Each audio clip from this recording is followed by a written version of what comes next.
Hey guys, it's Derek from Pacific Coast Auto here in Japan, and we have a super lovely vehicle here to look at. It's an RF1 Honda Stepwagon, which is their medium-ish size minivan, but a camping version of it. And it's my first time seeing one of these. I love these because the regular Stepwagon has a rear that can turn into a bed. This one gets the two beds, and so very cool. Really unique vehicle. They come up for auction every once in a while, but they tend to sell for a lot more than the regular step wagons. This one here, I thought that was good value for what you get here. Okay, so comes with a 2-liter inline 4-cylinder engine.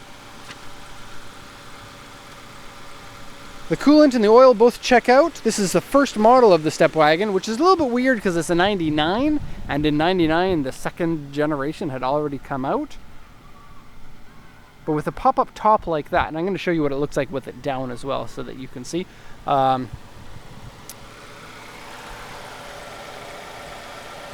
It says type is Deluxe F. That's kind of weird. But yeah, everything engine-wise is fine. Shifting is good. Vehicle brakes, steering, no problems at all, and actually pretty tidy inside here too. Close the hood, boop. Show the car again because it is pretty rad. Okay, and let's go over the auction sheet now. This is the inspection sheet given to us from the auction, and it shows all the damage and the good parts about it. So it's a 1999 Stepwagon Camping is what they call this, and it says camper here with official decals. Auction grade 3.5, interior B, exterior C. It is an 8-passenger van, and you can have full 8 passengers in it while you're driving and then go camping. And so unlike some camping cars which have kind of ghetto seats, this one has real seats in the back. Okay, 117,713 kilometers on it. It is registered as a camping vehicle, but they haven't checked any of the camping kit to see if it works. Exterior has paint fade and paint peeling. That's true. In various other places too. Door mirror scratched and cover scratched. Very scratched and scratches and dents. And then looking here, we have bad. This is a little bit weird. They put W3 here. That's not true. There's W3 here and not here. So they got it on the wrong side there. Peeling paint here.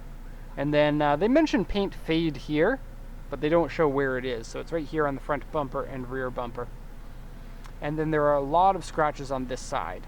And so they marked this as UA1, A2, A1. The A2 is mostly like a lot of scratches. I'll show you in just a second. You're not going to be able to see the full extent of them in a video, but I got a lot of pictures of them, so you can take a look at that. You can see it has a side awning. That's pretty cool. I didn't take it out, but that's going to be a canopy for when it's raining so that you can get in and out of the vehicle without getting rain on you or sun or whatever. This back rack is a bike rack, and by the looks of how it is, it's part of the camping kit, so that's not an aftermarket part. That's official. Going to the dark side. Excuse me, Mr. Tree, can you lighten up the video? Thank you. Okay. Color of it is well, kind of like 90s teal. My mom's first minivan in 1995 was this color. It was a 93 model, or maybe it was like 98 that we owned that. I don't know. Okay, so let's look at damages on the body first. So we have paint fade on the top end of this bumper and a gratuitous amount of scratches at the bottom here. This part here is not actual scratches, it's some sort of substance that's on there, but you can see all here scratchies. Hood's okay, a bit of rust on the wipers. There's the peeling up there. The tent piece, it's all in good condition, so that's cool. Couple scratches on here. I'm just going to kind of go at this level so that you can see the level of scratches. This door here, a lot of them that go right down past the color paint, and so that is a bit of a shame, but we can be extremely happy at the price that we paid for this considering what it is, I think. Okay, again we got fade on the back bumper section here. This is only the second RF1 Stepwagon that we have sold, and shout out to the first person who bought a Stepwagon like 5 years ago into Canada. I don't know if I should say the name on the video, but yeah, it's kind of weird to see. Like, the car looks different to me now than it did 5 years ago. We have late model headlights on it. That's cool. All right, so this piece here has some sort of a broken piece on the back here that's been taped up. Got some rust on the top here. It says White House, and there's some paint fade on that. Cool. Now, it came with this stuff. I'm just going to briefly say this as a power cable so that you can hook it up to a campsite. Very cool to have that. A place for your dishes. And these ones slot in perfectly into a little box section in the back. I'll show you that right now, actually. And so you could probably call this a weekender style camper. It's not like a full camping car. This is basically all the camping kit that you get, other than the top bed and a couple other things I'll show you in a second. But here you open this one here, and that one is your little storage box that fits those two things perfectly. And so you get a set of bowls, cups, and like curry dishes. And so we take those out so that we can ship them. You get a cigarette lighter adapter in the back here. And then this section here is a little bit weird. So open, this is lockable here, but we're going to open that. And this slides out. And then open this one. And that slides out. So you get a burner here. And it's a full gas burner that uses the car's propane tank, which also runs the rear heater so that you can have a heater on in the vehicle when the vehicle is otherwise off. Now, it usually comes with some sort of a piece on top here that you can put your stuff, but that piece seems to be missing. And then this one comes up across like that. There is your surface, and inside here is a sink with a water pump.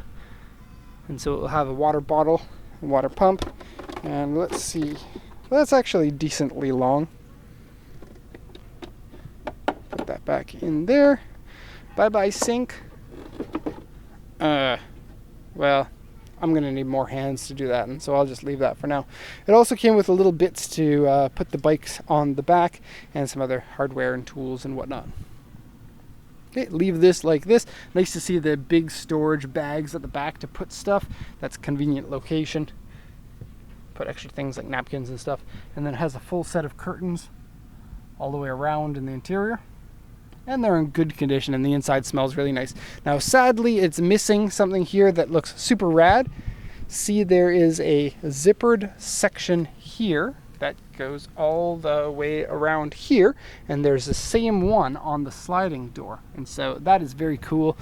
It's unfortunate it doesn't come with it, but since it is a zipper, you may be able to go to like a store and get a zipper that's the exact same gauge as that, but I don't know how that works because I don't sew things. Okay, let's check out this in a second. We'll go to the front first.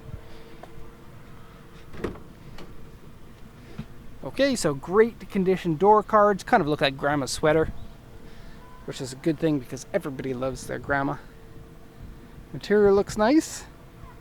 Seats are in fantastic shape, and the smell inside has that delicious 90s Japanese car smell.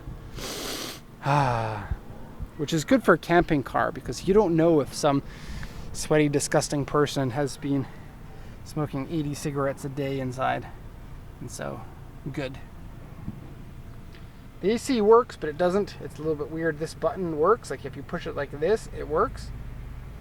But then when you let go, it stops. Oh, it worked. Well, it's sort of working. But yeah, something weird's going on. Here's the controls for the rear heater. You just push this, and there's a dial in the back for temperature.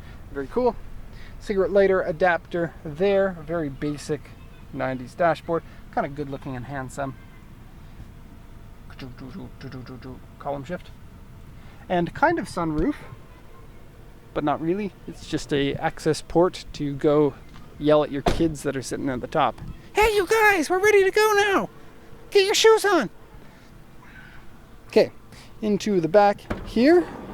We don't get power sliding doors. And the door opening is actually not as wide as you would think it would be. And so we have the same zipper thing that goes around. That's cool. And these curtains here you can put across here if you want. These are the standard seats in it that come in the regular Stepwagon. And so you get 1, 2, 3, 4, 5, 6 here. It folds down and then folds up. 7, 8. And then these ones here, the way that they fold makes a complete flat surface from here that goes all the way back to the trunk, including this one here. And so that is super nice. And part of the reason why this is such a cool and kind of popular vehicle, it's missing the carpets in here. Here we have, see, here's the controls for the rear heater. See, it says Webasto. That's a rear heater company, and so it's not a Honda made item. And then there's this, and then other vents elsewhere. Look in here as well. Pull this up, and you have regular electrical outlets there. So Super Nintendo time, everybody loves that. And then something else there for something, I don't know what it does, and more cigarette lighters, 2 of them back there, as well as cup holders here and here. And the way that this opens up is really cool. Okay, here's a view of the front. You have AC vents and controls here. And then, I think they use the same roof as this dual sunroof version of it. See? Because the way to get into the top is to go through the sunroof opening. So let's take a look at these ones too. They are seats. And then up here, it's cool. And I'm actually going to go up.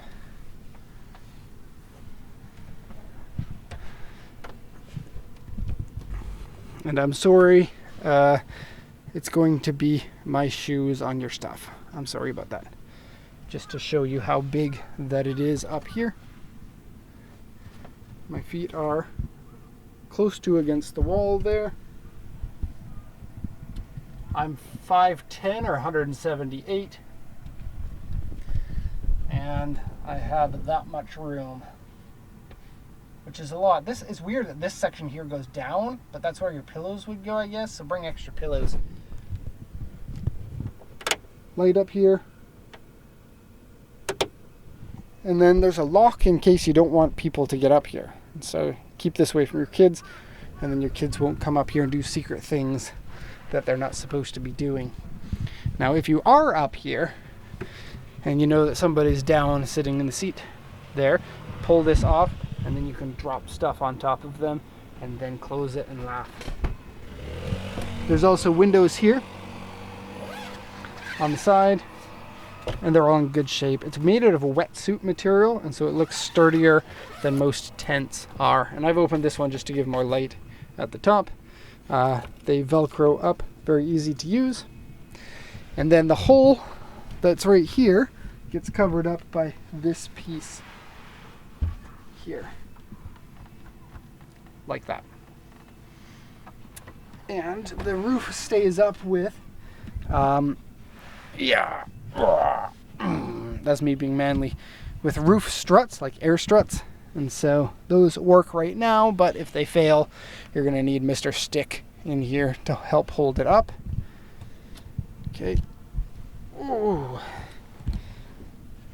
What's in here? Cup holder. Same as the Mercedes-Benz van. And then these seats in the back, if you really want, you can fold the backs down, and then those ones go up against the side to give you more room in the back. But don't forget, you would have all of this stuff in there anyway. Okay, so I'm going to put that all back together. This is going to be the end of the review video. And so this one was bought from auction here in Japan for export to Canada. If you have any questions about it, please let me know. You can check out our website. There's a link to that in the description. So thank you very much for watching, and have a nice day.